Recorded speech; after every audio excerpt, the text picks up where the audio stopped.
Good morning, Jake America here. So, I'm trying to think through this build. I'm oddly calm about it. I'm not in a rush like I used to be. I'm looking back at the last year and a half and change of the mistakes made, rushing into stuff. I'm also the new and improved Jake America. I'm almost caffeine free, so I'm not this pseudo crazed autistic kind of personality anymore. I'm actually pretty even keel now. I still like to have fun and laugh it up, but I find I'm a lot calmer in general. And I'm taking that approach to all things in life, trying to make better choices, health-wise as a man, and evolve.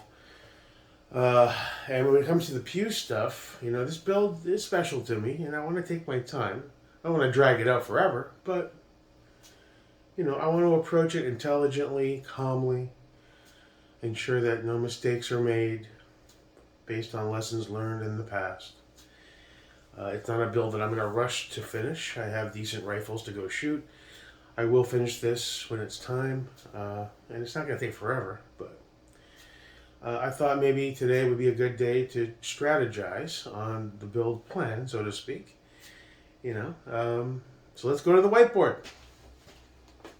Okay, so our arrival is done.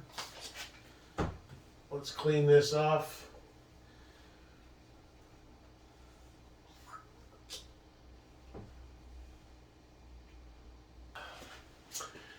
The first plan of attack, I think, should be the upper. So let's go ahead and the upper assembly. Now, what I will say this on the V7 enlightened fitment on the Radian, it's pretty good on the bottom plane. The rear ledge, there's obviously some differences where a true Radian upper would fit perfectly. And going forward, eventually, if I can source one, and I have the money for it, which I won't for a while, I see myself removing the V7 enlightened, probably grabbing a V7 matching lower and doing a V7 build, maybe a 300 black, I don't know. And going for a full Radian upper with the matching handguard. Now that being said, this will work fine for now. The fitment is solid and tight, especially once I get everything torqued down. That rear ledge, this is all in pieces, so I gotta be careful. That rear ledge, if you can see that, there's some slight spillover on the Radian side. There's a little pocket there where I'm assuming, and I'm probably correct, in that the Radian upper fills that perfectly. I don't think that's going to have any functionality issues. I don't think, anyway. I'll do a little more research to make sure, pressure-wise and functionality-wise. When I saw the V7 and I was going back and forth in the EPC combo, and I just kind of got a little excited about it. It'll run. Will it be a perfect fit? No. But I think I'll be okay. At least going forward, that's the plan, eventually get a Radian upper if they can be sourced and if I have the financial resources to make it happen. So focusing on the upper, I need to verify all the torque specs for the BCM barrel nut, re-verify the proper torque for the castle nut for the CNF for FCD. I won't be staking this one right away, this ESFH, given my history. I can't do that to another poor innocent and pretty expensive ESFH compared to a mil spec. Not right away. I still want to practice on some mil specs on build 1.0. When I try that again, I want it to be a one and done perfection of a stake.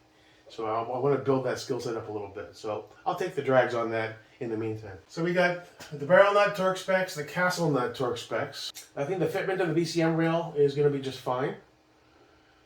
The Triarch 13.9 barrel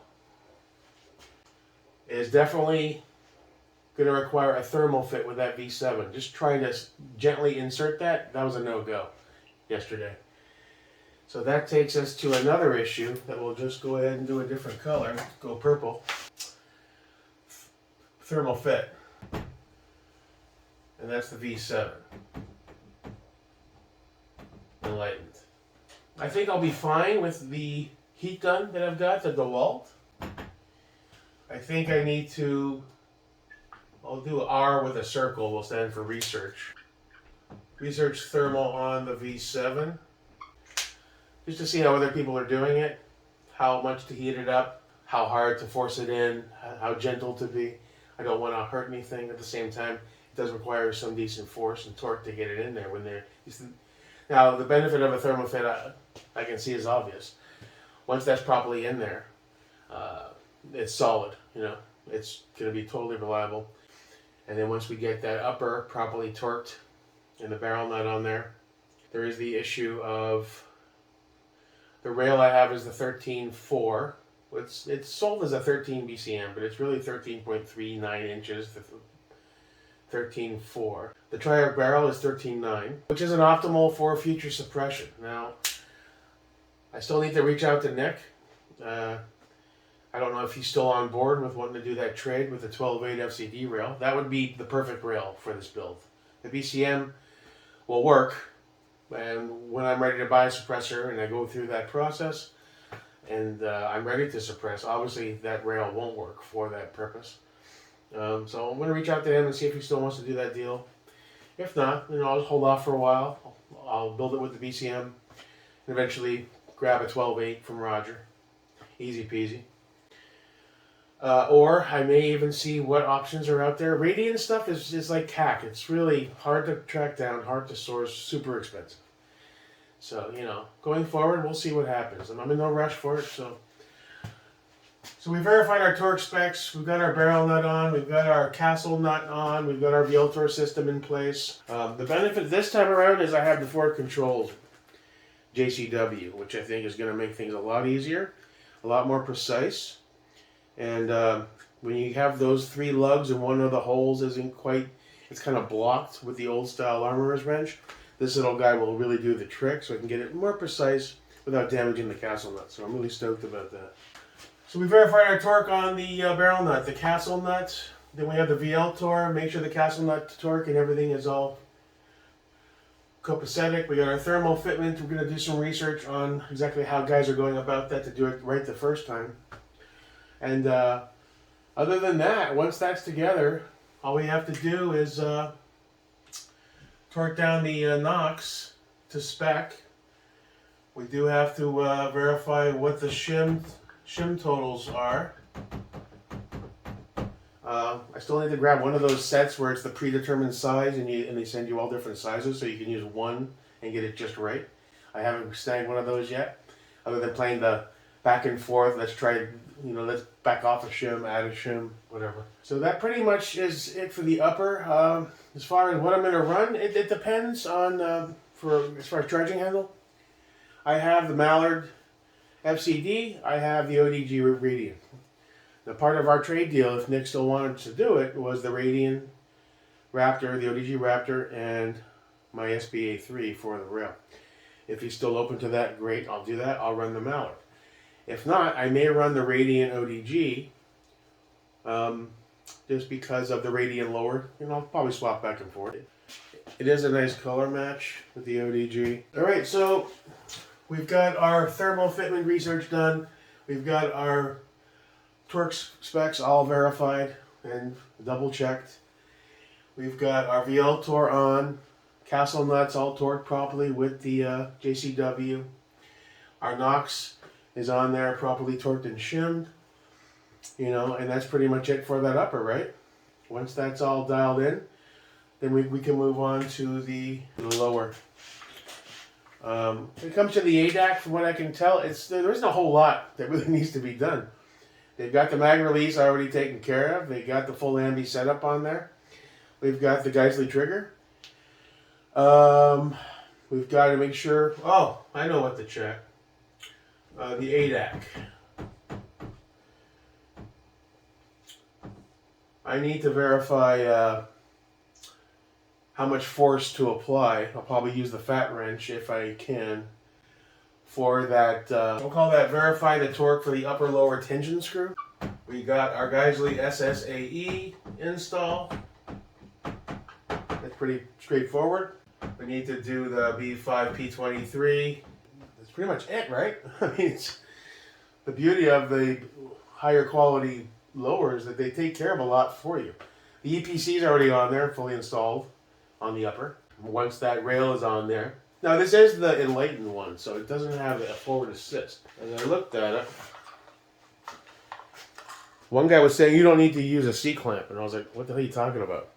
The C-clamp's the only thing holding that in coming this way. To the rear of the weapon, there's no tumor blocking the passage of that rod. So if that C-clamp, because I had a bunch of them, it didn't have one on it when I got it, but I had like 30 of them, right? And without that C-clamp, that thing can easily just slide through. So I don't know what the hell he was talking about. Maybe he was trolling me. I don't know. I'm not going to fall for that shit. Not now. We're way past that now. So he's C-clamped, ready to go. And once that rail's on there, that EPC's fine as wine. So other than that, I mean, we got our Geisley trigger. And that's it, man. I mean, there's not a whole lot to the build. I want to take my time. I'm not to rush into it, Jake America, anymore. I'm savoring it, walking by this morning with my coffee and just staring at it and saying, wow, kind of cool, you know? But it will get done. I mean, I can knock all this off probably in like an hour. I don't want to, though. I want to enjoy it, you know? It's a special build to me. Guys that have 5 of these and 4 CACs and all this fancy stuff, to them it's like common day, everyday practice. It's a big deal for me, so. Alright, so we're going to enjoy it. As far as the BCG, that's the Triarch that came with the trade deal with Nick. We got the Triarch BCG, Triarch gas block. Oh, that brings another point. This is a pinned gas block, right? Triarch Systems easy pin gas block. So we need to focus on the Triarch barrel gas block. Install separately, maybe watch a couple videos. I already did one so far on that VA barrel that I have on the Noveski. It was pretty cut and dry, but you know, it's always good to refresh your memory. Sometimes you think you know everything, which I'm not that guy, but it's easy to forget stuff, especially if it's been a while since you've worked on a build. So I like to refresh my memory. A few times I didn't and I made some mistakes. I was like, if I'd only watched a video, I would have known that and remembered it. So we need to do the Triarch barrel gas block install vids. Just watch a couple, refresh the memory. And that's pretty much it for the plan for the build. I mean, I'm kind of maybe overthinking it, but I'm taking my time. I want to make sure I check all the boxes on this one. I don't want to learn from mistakes or forget something. I want it to be right the first time. And then we, of course, have our final stage, which would be Loctite. How much of this do I have? Rock set. Now the only reason I would still hesitate to rock set, this is from Surefire. I think Chris Benjamin sent me this at one point. I need to get a new bottle of blue Loctite. I'll get the large one at Home Depot, and I need some rock set. I don't have a lot. That's a brand new thing. I never opened it. Loctite, rock set. I need to re-up.